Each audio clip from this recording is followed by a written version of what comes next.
जय श्री राम।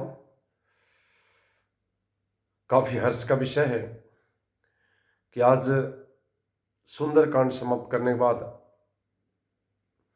आज बालकांड में शिव पार्वती विवाह चरम पर आ पहुंची है। कामदेव देवताओं के आग्रह पर भोले शंकर की तपस्या भंग करने के लिए गए हैं और जाते ही जैसे उन्होंने भोले शंकर का दर्शन किया, उन्होंने सारी काम विद्या भूल गई और पुनः पूरी संसार, पूरी दुनिया, तीनों लोग जो कामातुर हो गई थी, पुनः अपने पूर्ण स्थिति में लौट गई, यानी पुनर्भुज को भाव हो गया। तो कामदेव को थोड़ा कष्ट हुआ। अब जिस चीज में जिसकी ख्याति है, अब जिस चीज में जिसकी प्रसिद्धि है, जिसमें जगत का कल्याण है, भले अपना समाप्ति है, अपना जान पर 100% खतरा है, मैंने जान जाने की, मैंने 1% भी बचने की कोई आशा नहीं है, फिर भी जब आती है जगत कल्याण की बात, तो उन्होंने कहा कि नहीं, अगर पूरे तीनों लोगों का, 14 भुवनों का कल्याण हो मेरे एक जाने से, तो ऐसा कर सकते हैं भाई। इसलिए उन्होंने फिर हिम्मत जुटाई और अपनी काम विद्या में लग गए।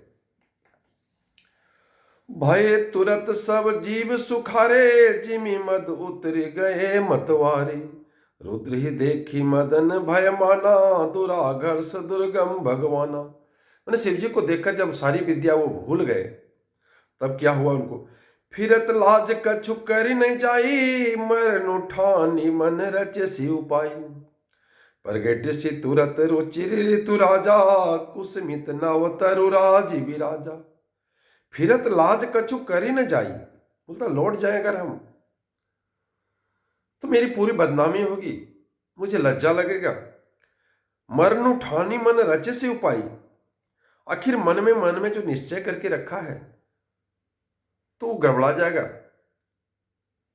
तो कहने मतलब है कि मरण उठानी, जब मरने का निश्चय कर ही लिया है तो फिर मरता क्या नहीं करता भैया। प्रगट से तुरत रुचिर ऋतु राजा, कुसमित नव तरुराज विराजा। प्रगट से तुरत रुचिर ऋतु राजा, फिर उसने अपने काम विद्या से तुरंत ही ऋतुराज बसंत को प्रकट किया।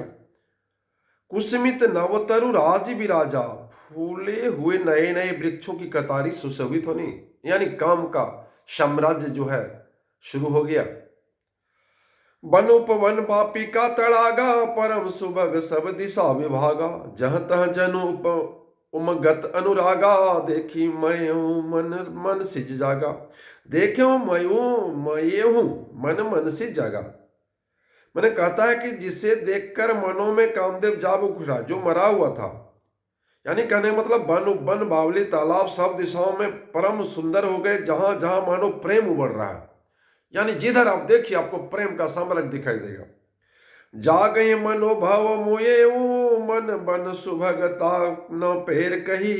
शीतल सुगंध सुमंद मारुत मदन अनल सखा सही। विक्षेश्वर सरणी बहु कंज गुंजत पुंज मुंजुल मधुकरा। कलहंस पिक सुख सरस रव करि गान नाचहि अप्सरा। मरे हुए मन में भी कामदेव जागने लगा। सोचिए, जिसका मन मर गया था अपने काम से, कोई मतलब नहीं था उसको, मैंने एक जरा भी काम के प्रति भक्ति नहीं थी, उसके मन में भी कामदेव जाग गया। वन की सुंदरता कहीं नहीं जा सकती, काम रूपी अग्नि का सच्चा मित्र शीतल सुगंध पवन चलने लगे। काम का जो द्योतक होता है, शीतल सुगंध पवन चलने लगे। सरोवर में अनेक कमल खिल गए, जिन पर सुंदर भौरे के समूह गुंजार करने लगे। राजहंस कोयल तोते रसीले बोली बोलने लगे और अप्सराएं गाकर नाचने लगी। मैंने पूरा जो है माहौल जो है ना काममय हो गया। सकल कला करी कोटि विधि, हारे सैन्य समेत। चली न अचल समाधि शिव कोप हृदय निकेत। कामदेव अपनी सेना समेत करोड़ों प्रकार की लीलाएं, सकल कला करी कोटि विधि, करोड़ों प्रकार की लीलाएं करे। हारे वो सैन्य समेत, सेना समेत हार गए, यानी जिनकी उनकी सेना थी कामदेव सब हार गए। चली न अचल समाधि शिव कोपेव हृदय निकेत। पर शिव जी चली न अचल समाधि शिव, लेकिन शिव जी की समाधि जो है जरा सा अचल नहीं हुई। जो अचल समाधि थी वो जरा सा भी चल नहीं हुई, कहने मतलब जरा सा भी टर से मर शिव जी नहीं हुए। कोपेव हृदय निकेत, तब कामदेव क्रोधित हो गए। बोले गजब स्थिति भाई, तो मेरा प्रतिष्ठा का बात है। देखी रसाल बिटप बर शाखा, ते ही पर चढ़े हो मधुनु मन माखा। देखी रसाल बिटप बर शाखा, एक आम के पेड़ की शाखा को देखा। ते पर चढ़ो मधुनु मन माखा, और क्रोधित होकर कामदेव उस पर सवार हो गए। सुमन चाप निज सर संघाने, अति रिसता कि श्रवण लगी ताने। और उसने पुष्प धनुष पर अपने पांचों बाण चढ़ाए। सुमन चाप निज सर संघाने, संधान किया। अति रिस ताकि श्रवण लगी ताने, और अत्यंत क्रोध से लक्ष्य को देखकर अति रिस, अत्यंत क्रोधित हो गए। ताकि श्रवण लगी ताने, और कान तक बाण को तान दिया। छाड़े विषम विशिख उर लागे, छोटी समाधि शंभु तब जागे। देखिए बड़ा अनर्थ हो गया। छाड़े विषम विशिख उर लागे, कामदेव ने तीक्ष्ण 5 बाण छोड़े जो शिव जी के हृदय में लगे। अगर इधर उधर लगता तो कोई दिक्कत नहीं था, कभी बाबा जगने वाले नहीं थे। जब बाबा के हृदय में लगा, तो हृदय में क्या राम जी का वास होता है, और राम जी को जब धनुष लग जाएगा भैया, तो बाबा बर्दाश्त करने वाले हैं क्या? तो हृदय छोड़ के अगर कहीं भी भोले बाबा का मारता बाण कामदेव बाबा, तो कुछ भी होने होता। लेकिन जब हृदय में लग गया, जब इनके आराध्य राम पर प्रहार हो गया, तब राम पर प्रहार सह नहीं सकते भैया। छोटी समाधि शंभु तब जागे, जब उनकी समाधि छूट गई और शंभु जाग गए, भोले बाबा जाग गए। भय हो इस मन क्षोभ विशेषी, भयंकर क्रोध हुआ भोले बाबा का। नयन उघारी सकल दिशा देखी, और चारों दिशा देखने लगे। है किधर, कौन भाई, कौन ऐसा दुस्साहस किया है, किसमें इतना हिम्मत है? पूरा क्रोधित हो गए बाबा। सौरभ पल्लव मदनु बिलोका, भयो को भूकंपे त्रिलोका। सौरभ पल्लव मदनु बिलोका, जब आम के पत्तों में कामदेव को देखा, तो भयहु कोपु कंपेय त्रिलोका, भयंकर क्रोधित हो गए, त्रिलोक कांपने लगे। मैंने जितनी महाशक्तियां हैं सब, मैंने जैसे परमाणु बम छोड़ देता है, तो जितनी महाशक्तियां उससे कई गुना सभी लोग, तीनों भुवन, 14 भुवन, तीनों लोग कांपने लगे। वायु कोपु कंपेय त्रिलोका, तीनों लोग कांपने लगे। तब से वो तीसर नयन उघारा, अब तीसरा नेत्र जब खुल जाता है तो सामने वाला बचने का कोई गुंजाइश नहीं है। तब शिव तीसर नयन उघारा, चितवत काम भयो जरी छारा। जो कामदेव थे वो भस्म हो गए, जल के छार हो गए। जब त्रिनेत्र खुल गया तो कामदेव का कोई बचने का कोई उम्मीद नहीं था। रति ने काफी समझाया था कि हे देव, आप जहां जा रहे हैं, जिस काम को कर रहे हैं, जानते हैं कितना कठिन है। अगर आप जाएंगे तो लौट के आने की कोई संभावना नहीं, क्योंकि भोले बाबा को तपस्या से हटाना इतना आसान नहीं है। जो हटाएगा वही आप जिंदगी में नहीं रहेगा यहाँ। तो कामदेव ने समझाया रति को, रति देखो, एक हमारी जिंदगी जाने से अगर त्रिलोक का उद्धार हो सकता है, सभी देवता अगर बच सकते हैं, शांति से जी सकते हैं, चैन की नींद सो सकते हैं, तो मुझे जाने दो, मुझे तुम मत रोको। तब रति ने भी उत्सर्ग कर दिया समाज के लिए, देश के लिए। तो कहने मतलब इस प्रकार करना चाहिए भाई।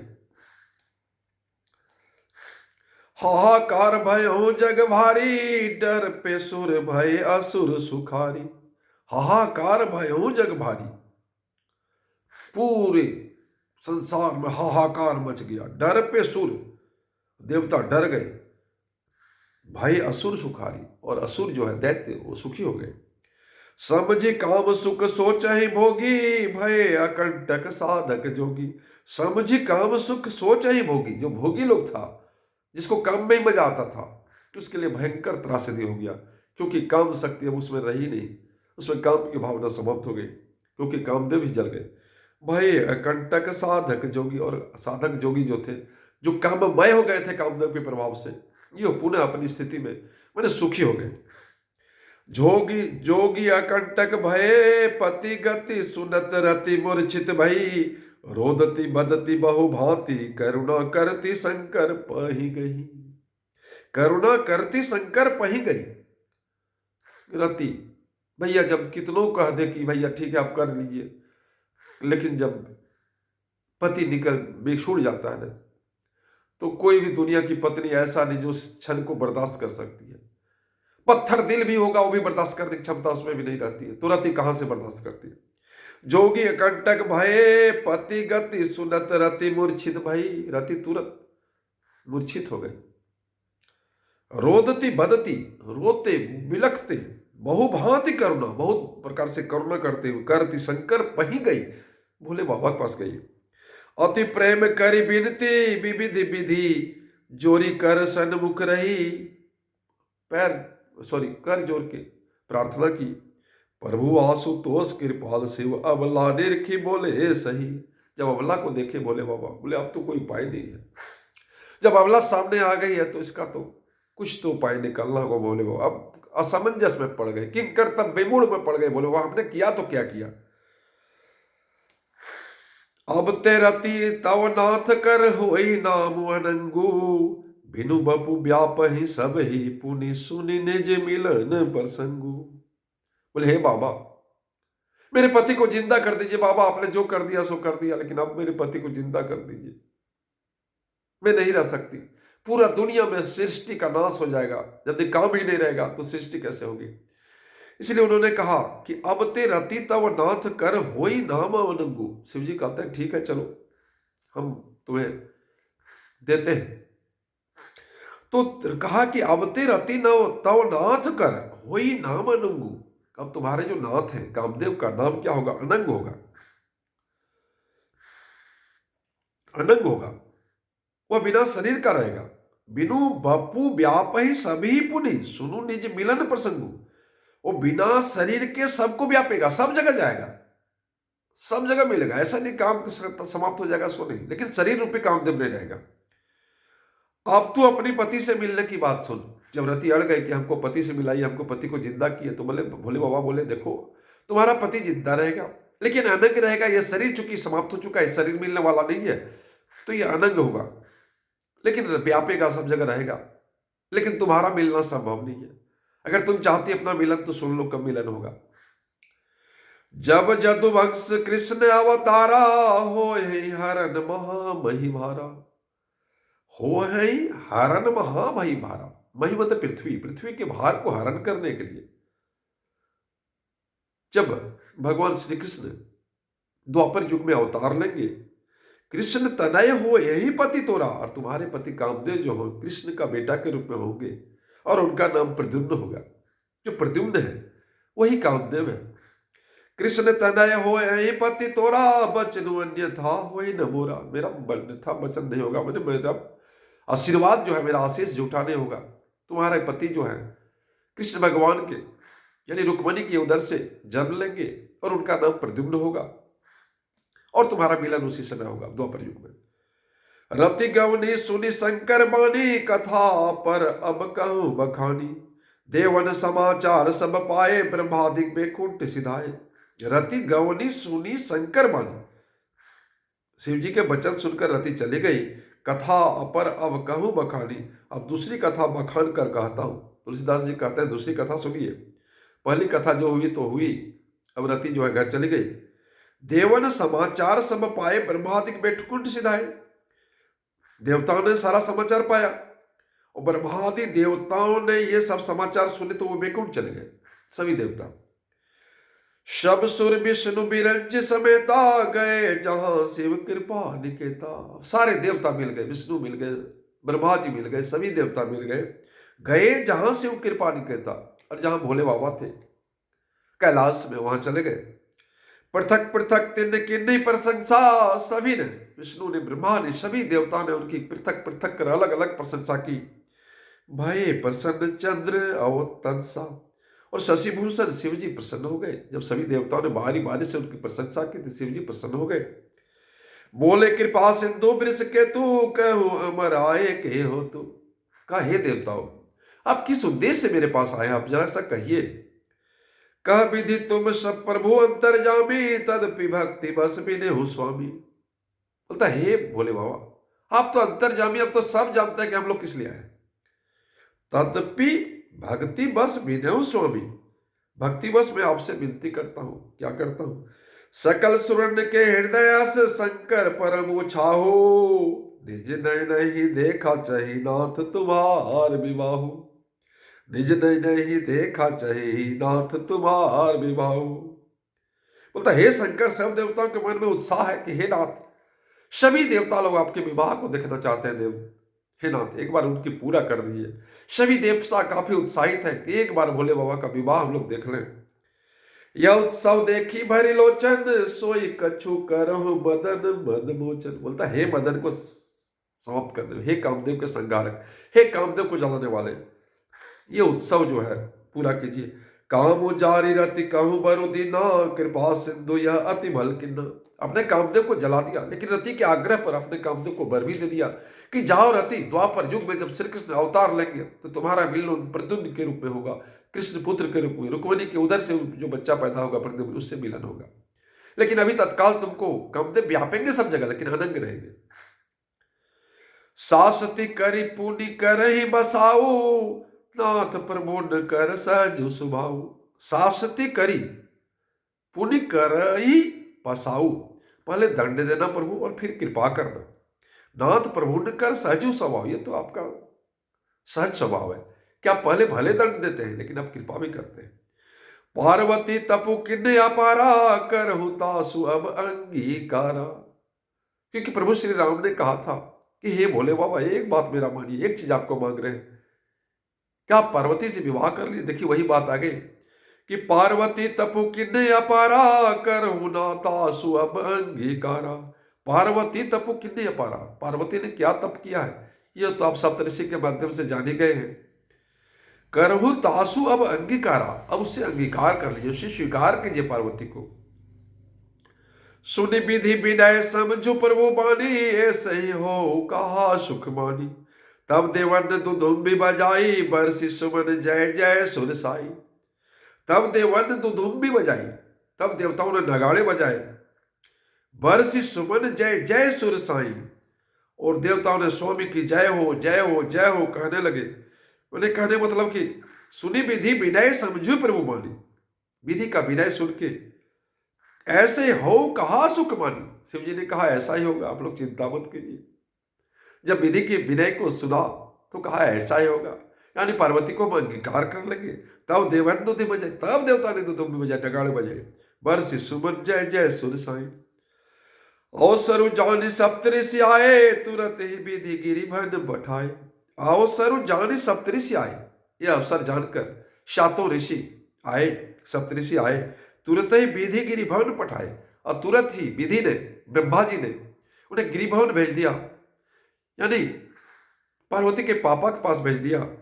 प्रथम गए जहां रही भवानी, बोले मधुर बचन छल सानी। प्रथम गए जहां रही भवानी, जहां भवानी रहती थी वहां पहले गए, और उनसे छल भर से मीठे वचन बोले, बोले मधुर बचन छल सानी। कहा हमार न सुनहु तब नारद के उपदेश, अब भा झूठ तुम्हारपन जा रहूं काम महेश। कहा हमार न सुने हो तब नारद के उपदेश, कहा आपने हमारा कहा नहीं सुना, हमने जो जो कहा कि विष्णु भगवान को वरण कर ले, लेकिन आपने सुना नहीं। अब भा झूठ तुम्हारपन, अब तुम्हारा प्रतिज्ञा झूठ हो गया। जा रहा हूं कामू महेश, नारद जी के उपदेश से तुमने उस समय हमारी बात नहीं सुनी, अब तो तुम्हारा प्रण झूठा हो गया, क्योंकि महादेव जी ने काम को भस्म कर डाला, अब कैसे होगी विवाह। सुनी बोली मुस्काई भवानी, उचित कहो मुनिवर विज्ञानी। तुम्हारे जान का मुंह अब जारा, अब लगी शंभु रहे सभी कारा। जब सुनकर पार्वती जी मुस्कुरा कर बोली, हे विज्ञानी मुनिवरो, आपने उचित ही कहा है, आपकी समझ में शिव जी ने कामदेव को जलाया है, अब तक तो वे विकार युक्त कामी ही रह गए। देखिए कथा ऐसी मोड़ में आ गई है कि पुनः सप्तऋषि एक बार फिर पार्वती मैया से वार्तालाप कर रहे हैं कि ये घटनाएं हुई कामदेव के साथ, ये सुना रही, लेकिन पार्वती मैया अंतर्यामी तो सब जानती है कि क्या होने वाला है। जिसकर भोले बाबा अंतर्यामी है, पार्वती मैया भी अंतर्यामी है। तो कथा यहां तक पहुंची है, और मेरा ये 100 क्या बोले फुटेज है, इसलिए आप लोगों से आग्रह होगा कि इस शतक को आपका स्नेह प्यार मोहब्बत मिलनी चाहिए, आपका सानिध्य मिलनी चाहिए, क्योंकि इसमें कुछ लगता नहीं है भैया। थोड़ा सा अगर हल्का सा कोशिश करेंगे तो उमड़ता रहेगा आपका प्यार। जैसे कामदेव ने पूरी दुनिया में प्रेम का साम्राज्य फैला दिया था, लेकिन आपको काम का साम्राज्य पूरा नहीं फैलाना है, बल्कि प्यार का, प्रेम का साम्राज्य फैलाना है। जय जय सिया राम, हर हर महादेव।